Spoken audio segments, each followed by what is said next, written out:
Independent events. The notion of independence and the Bayes theorem. Let us throw two dice at random.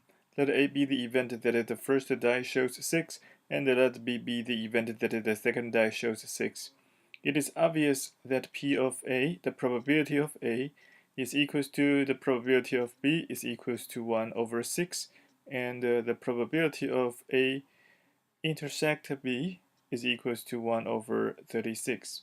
We see that P of A times P of B is equals to P of A intersect B, and start wondering whether this is a coincidence. Now let us pick a positive integer at random from the 12 braces. Let C be the event that this number is divisible by 2, and let D be the event that this number is divisible by 3, and let F be the event that this number is divisible by 4. Then P of C is equals to 1/2, P of D is equals to 1/3, and P of F is equals to 1/4.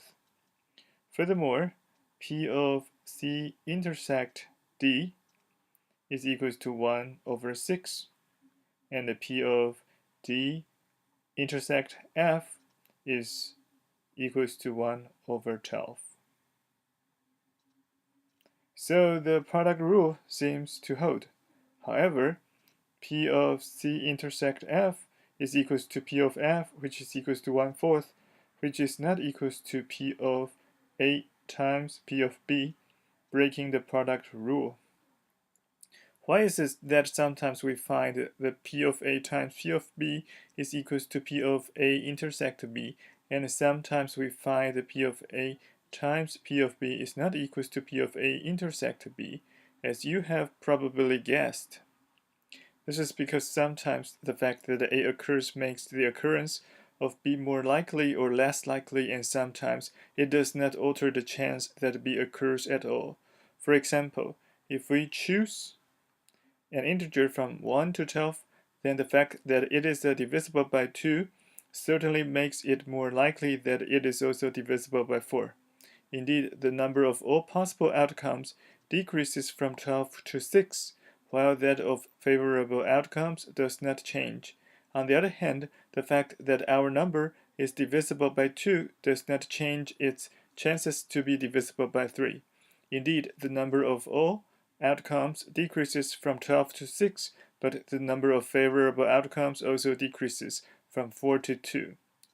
This warrants the following two definitions. Definition 15.7, if A and B are two events from the same sample space, omega and P of A intersect B is equals to P of A times P of B, then A and B are called independent events, otherwise they are called dependent. Definition 15.8, let A and B be events from the same sample space, and assume P of B is greater than 0. Let P of A conditioning on B is equals to P of A intersect B divided by P of B. Then P of A conditioning on B is called a conditional probability and is read the probability of A given B. That is, a P of A conditioning on B is the probability of A given that B occurs. The following proposition is now immediate from the definitions. Proposition 15.9, the events A and B are independent if and only if the probability of A conditioning on B is equals to the probability of A holds. In other words, A and B are independent if and only if the occurrence of B does not make the occurrence of A any more likely or any less likely. Example 15.10, we toss a coin 4 times. We are not allowed to see the results, but we are told that there are at least 2 heads among the results. What is the probability that all 4 tosses resulted in heads? Solution, let A be the event that all 4 tosses are heads, and let B be the event that there are at least 2 heads. Then A intersect B is equals to A, so the probability of A conditioning on B is equals to P of A divided by P of B. as the probability of getting ahead at any one toss is 1/2, we have P of A is equals to 1 over 2 to the fourth, which is equals to 1 over 16. There is a 1 over 16 chance to get 4 heads, 4 over 16 chance to get 3 heads and 1 tail, and a 6 over 16 chance to get 2 heads, 2 tails. Therefore, P of B is equals to 11 over 2 to the fourth, and P of A conditioning on B is equals to 1 over 11. Example 15.11. Let P equals to P1, P2, P3 until Pn be a randomly selected n permutation. Let A be the event that P1 is greater than P2, and let B be the event that P2 is greater than P3. Compute P of A conditioning on B, and decide if A and B are independent. Solution. Clearly, P of A is equals to P of B is equals to 1/2, as can be seen by reversing the relevant pair of entries. On the other hand, A intersect B is the event that P1 is greater than P2 is greater than P3, which occurs in 1 over 6 of all permutations. Therefore, the probability of A conditioning on B is equals to the probability of A intersect B over the probability of B, which is equals to 1 over 6 divided by 1 over half, which is equals to 1 over 3, which is not equals to P of A. So A and B are not independent. Your reaction to the previous example was probably something along the lines, of course, if P1 is greater than P2, then P2 is smaller than normal, so it is less likely than normal that P2 is greater than P3. While that argument works, in this case, one should be extremely careful when injecting intuition into arguments involving conditional probabilities. The following example is a striking instance of this. Example 15.12. A university has 2 colleges, the College of Liberal Arts and the College of Engineering. Each college analyzed its own admission record, and each college found that last year the domestic applicants to the college had a larger chance to be admitted than an international applicant. Can we conclude that the same is true for the entire university?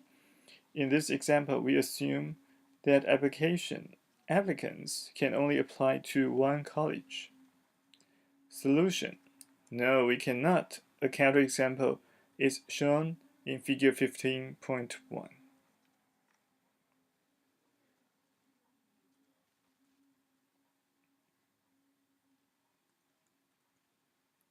Not all that glitters is gold. How is this very counterintuitive fact called Simpsons Paradox possible? Some people do not believe it even when they see it with their own eyes.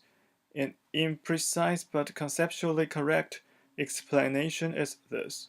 A much larger portion of the international applicants applied to engineering, where the general rate of acceptance was higher. While it is true that the domestic students had an even higher acceptance rate in that college, it concerned only 8% of all domestic applicants versus more than 85% of international applicants. In other words, more than 85% of all international applicants got into engineering, whereas less than 16% of all domestic applicants did.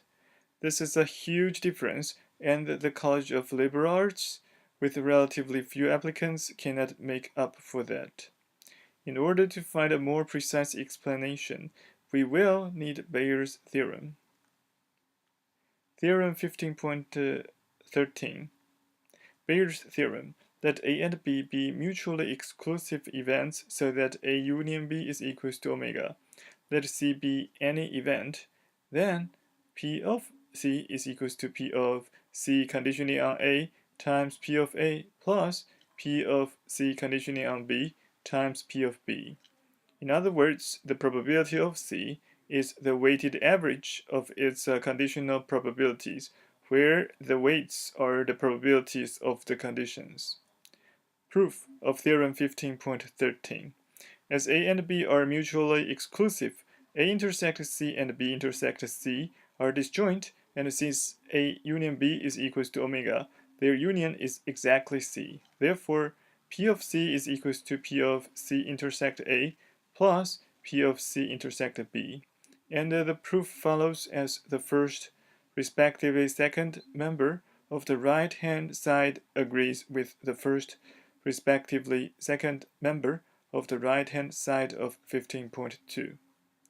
Now we are in a position to provide a deeper explanation for example 15.12. Let A1, respectively B1, be the event that an international, respectively domestic applicant applies to the College of Liberal Arts, and define A2 and B2 similarly for the College of Engineering. Let C1, respectively C2, be the event that an international, respectively domestic applicant is admitted to the university. Then Theorem 15.13 shows that P of C1 is equals to P of C1 conditioning on A1 times P of A1 plus P of C1 conditioning on B1 times P of B1, and P of C2 is equals to P of C2 conditioning on A2 times P of A2 plus P of C2 conditioning on B2 times P of B2.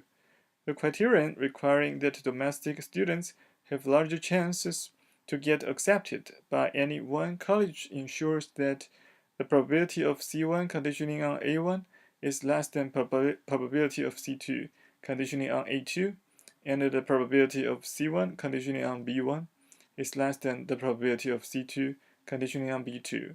It does not, however, say anything about the probability of A1 and the probability of B1. We know that A2 is the complement of A1 and B2 is the complement of B1.